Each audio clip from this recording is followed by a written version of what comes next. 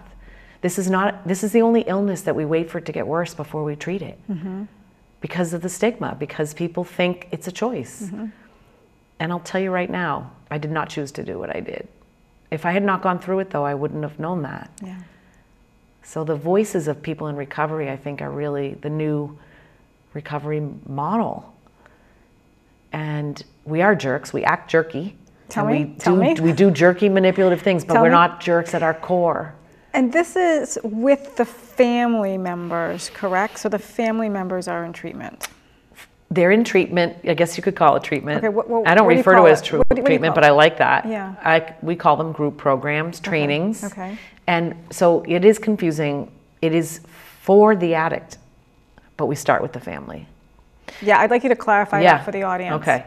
So every alcoholic that ever called me, almost 100% of them, doesn't call back. They want help one day, but it's hard to get out of the way, right? So we need the people around them. So I am supporting families and I'm giving them strategy, but I'm doing it for the alcoholic to have a chance, a way better chance. Imagine the people all around them getting sober from fear, confusion, and anger, and approaching it completely different. So we give really concrete things to say and do there's no situation we haven't encountered. We have interventionists on our team, and it's truly remarkable. And I'm not in charge. It's all being built by the people that are in it. I mean, I'm leading it, but this is not something that, I didn't come up with this idea. This is inside out, kitchen table. Learn what addiction is, because it is not what you think. Learn how you are part of the problem. Sorry, not sorry. And you can get out. And they have a far better chance of getting a path, but you get your voice back and you get your life back. You do not need to put up with what the addiction causes around you. And families are coming in with what sorts of addiction? I will say that most alcoholics and addicts have a mental health diagnosis, or should. So it's mental health, drug and alcohol. We have people that have broken through gambling addictions, food addictions, what about sex and sex food? addiction, any addiction. And what the families start to learn is, this applies to my whole life, they say.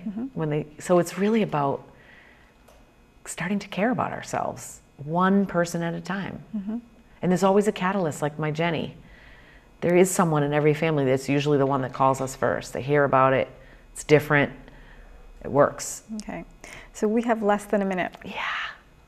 What do you want to tell the audience? Events coming up, training. Yeah, so tippingpointrecovery.com, and we do have a free support group that we're leading locally. We're wanting to do a lot more locally. So on the website, there are free groups. There's a free article. Do you want to give out your website? Yeah, tippingpointrecovery.com. Yeah. And I'll talk to anyone. All you have to do is sign up for our emails or email me directly. There's an email address right on the website, phone number on the website. Just call and we'll direct you to a resource that can help you.